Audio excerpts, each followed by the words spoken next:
Corona काल शुरू होने के बाद प्रधानमंत्री नरेंद्र मोदी के पहले विदेश दौरे में अब सिर्फ एक दिन ही बाकी है। 26 मार्च को प्रधानमंत्री मोदी बांग्लादेश के 50वें स्थापना समारोह में हिस्सा लेने ढाका जा रहे हैं। उनका ये दौरा 2 दिन का होगा, लेकिन इस विदेश दौरे का घरेलू राजनीति से कनेक्शन जोड़ा जा रहा है, क्योंकि प्रधानमंत्री जिस वक्त बांग्लादेश के कुछ मंदिरों में माथा टेक रहे होंगे, उस वक्त पश्चिम बंगाल और असम में पहले दौर का मतदान हो रहा होगा। प्रधानमंत्री के बांग्लादेश दौरे का चुनाव से कनेक्शन कैसे जोड़ा जा रहा है और इस यात्रा के कूटनीतिक मायने क्या हैं, मास्टर स्ट्रोक की इस रिपोर्ट से आप अच्छी तरह समझ सकेंगे।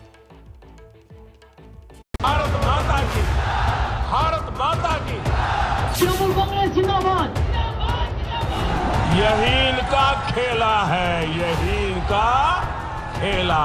बंगाल के हर मुख से एक ही आवाज आ रही है, 2 मई दीदी जाच्छे,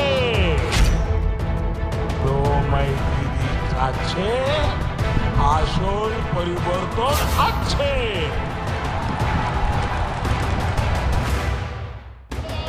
पश्चिम बंगाल में 2 मई को कमल खिलाना कितना मुश्किल है, ये बीजेपी भी अच्छी तरह से जानती है।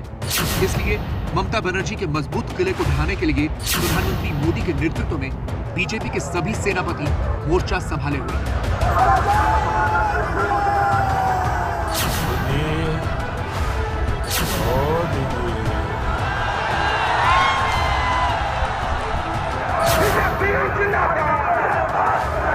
आज पश्चिम बंगाल पूछ रहा है कि अम्फान की राहत किसने लूटी। 200 से ज्यादा सीटों के साथ भारतीय जनता पार्टी की सरकार बनने जा रही है। पूरे चुनाव प्रचार में बीजेपी ने ममता के खिलाफ हर हथियार का इस्तेमाल किया, लेकिन पहले चरण की वोटिंग के दिन एक और तुरुप का इक्का चलने की तैयारी है। उस दिन प्रधानमंत्री नरेंद्र मोदी बांग्लादेश में होंगे। पीएम मोदी 26 और 27 मार्च को बांग्लादेश के दौरे पर जाएंगे। कोरोना काल में पीएम मोदी की यह पहली विदेश यात्रा है। प्रधानमंत्री मोदी बांग्लादेश की आजादी के 50 साल पूरे होने और बांग्लादेश के संस्थापक शेख मुजीबुर रहमान की जन्मशती समारोह में हिस्सा लेने जा रहे हैं। Both countries are commemorating 50 years of the establishment of diplomatic ties this year. India, as you are aware, was one of the first countries to recognize Bangladesh in 1971. वैसे तो प्रधानमंत्री का ये विदेश दौरा है, लेकिन इसका पश्चिम बंगाल के चुनाव से भी कनेक्शन जुड़ता है, जिसे समझने के लिए पहले पीएम के बांग्लादेश दौरे के पूरे कार्यक्रम को समझना होगा। प्रधानमंत्री नरेंद्र मोदी 26 मार्च को बांग्लादेश पहुंचेंगे और उसी दिन बांग्लादेश मुक्ति संग्राम के समारोह में शामिल होंगे।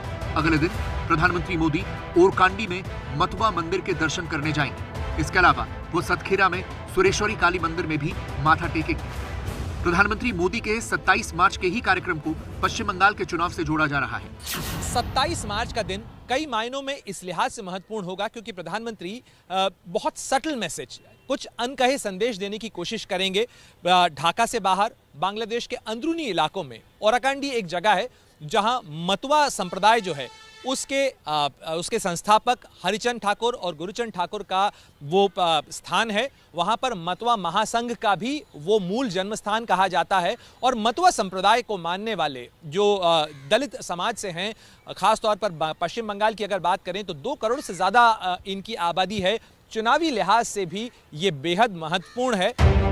प्रधानमंत्री की बांग्लादेश यात्रा को पश्चिम बंगाल के चुनाव से जोड़ने की बड़ी वजह उनका मतवा समुदाय के मंदिर में ही जाना है।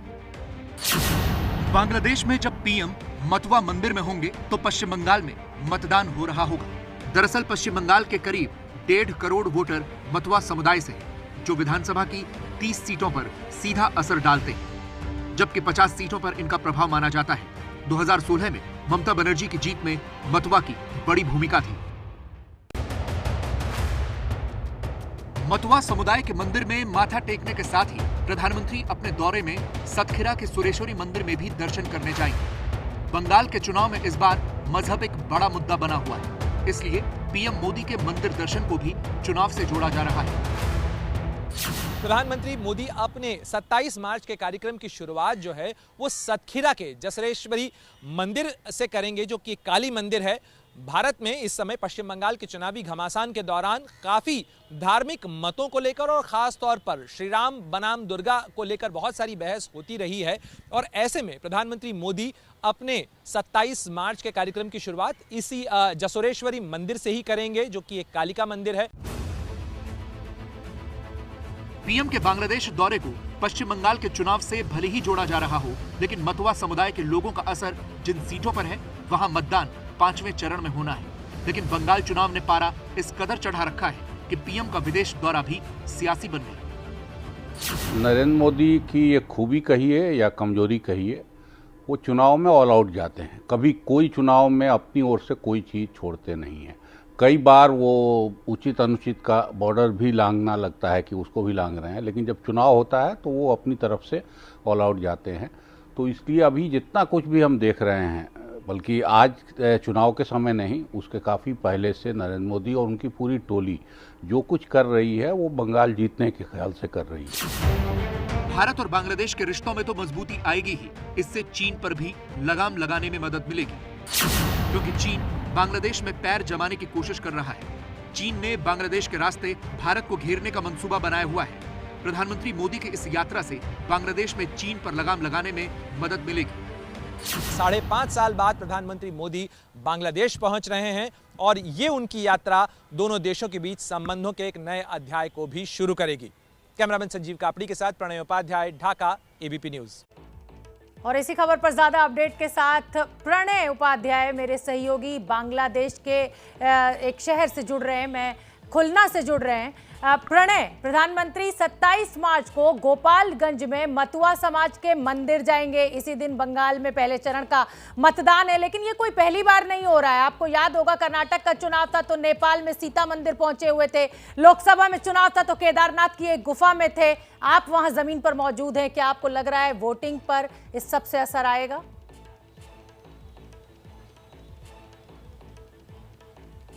देखिए, वोटिंग पर असर होगा कि नहीं होगा ये तो पश्चिम बंगाल के मतदाता या असम के मतदाता तय करेंगे शोभना, लेकिन निश्चित रूप से प्रधानमंत्री की कोशिश मैसेज देने की है। और अगर वो सतखीरा के जसोरेश्वरी काली मंदिर में जाते हैं या वो ओराकांडी के मतुआ महासंघ के मंदिर में ठाकुरबाड़ी में जाते हैं, तो इसके निश्चित रूप से धार्मिक ही नहीं बल्कि राजनीतिक मायने हैं। राजनीतिक मायने इस लिहाज से हैं क्योंकि मतुआ दोनों देशों के बीच में साझी विरासत भी है और साथ साथ पश्चिम बंगाल और असम के इलाकों की अगर बात करें तो खासतौर पर पश्चिम बंगाल की ही अगर हम बात करें तो उत्तरी 24 परगना, दक्षिणी 24 परगना, न्यू जलपाईगुड़ी, नादिया, इन तमाम जिलों के अंदर कई सीटें ऐसी हैं जहां मतुआ मत जो हैं वो निर्णायक हैसियत रखते हैं। तो निश्चित रूप से उनकी कोशिश ये संदेश देने की है, खास तौर पर क्योंकि बीजेपी ने यह वादा किया था कि सीए एनआरसी लागू होगा जिसका लाभ मतुआ संप्रदाय के मानने वालों को, इन मतावलंबियों को मिलेगा जो बांग्लादेश से भारत पहुंचे हैं। तो ऐसे में चुनाव के समय कहीं उनका कोई मोहभंग न हो या उन्हें एक आश्वासन देने की कोशिश होगी और निश्चित रूप से इसका असर कम से कम यहां बांग्लादेश में तो देखने को मिलता है। मतुआ समाज की जिस तरीके से प्रतिक्रिया है,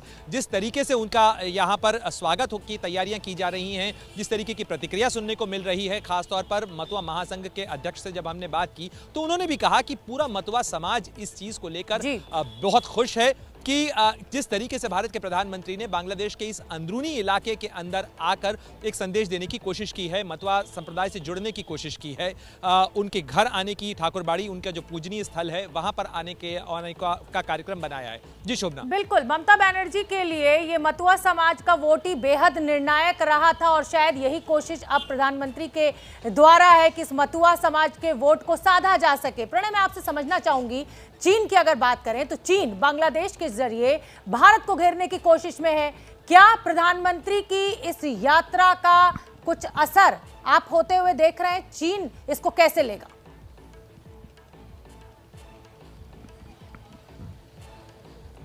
देखिए, चीन के लिए निश्चित रूप से ये एक नई नाकेबंदी और घेराबंदी की शुरुआत कर सकती है क्योंकि खास तौर पर अगर आप क्वाड के लिहाज से देखें, जिस तरीके से भारत, अमेरिका, जापान और ऑस्ट्रेलिया साथ में आके ये जो क्वाड की एक मजबूत चौकड़ी बन रही है, ये चौकड़ी चीन के लिए चिंता का सबब है। खास तौर पर उसमें बांग्लादेश की महत्वपूर्ण भूमिका इस लिहाज से होगी क्योंकि भारत अपनी कनेक्टिविटी बांग्लादेश के साथ बढ़ाना चाहता है और बांग्लादेश के रास्ते दक्षिण पूर्व एशिया, जो साउथ ईस्ट एशिया है, उसका दरवाजे खुलते हैं। बांग्लादेश ने भारत के साथ जो Bharat Myanmar Thailand trilateral highway है उससे जोड़ने का प्रस्ताव दिया है। और अगर आप बीते एक साल के दौरान देखें, कोविड के बावजूद भारत ने जिस तरीके से कनेक्टिविटी की परियोजनाओं को बांग्लादेश के साथ बढ़ाने का काम किया है, 1965 के पुराने जितने रेल लिंक्स थे उनको रिस्टोर किया जा रहा है। इसके अलावा भारत और बांग्लादेश के बीच में जो इनलैंड वाटरवेज हैं, यानी नदियों के रास्ते सामान की आवाजाही है, उसके दरवाजे खोले जा रहे हैं, नए रास्ते बनाए जा रहे हैं। मंगला पोर्ट और पायरा पोर्ट जो हैं उनको भारत विकसित करने के अंदर मदद दे रहा है। तो ये जो सारी कनेक्टिविटी की परियोजना है, ये रणनीतिक रूप से भी भारत को भी मजबूत करती हैं। न केवल आर्थिक संभावनाएं दोनों देशों के बीच में मजबूत करती हैं, बल्कि रणनीतिक तौर पर भी अगर देखें शोभना हम, तो ये इस पूरे इलाके को, खासतौर पर बंगाल की खाड़ी के अंदर भारत की पैठ को और ज्यादा मजबूत करती हैं।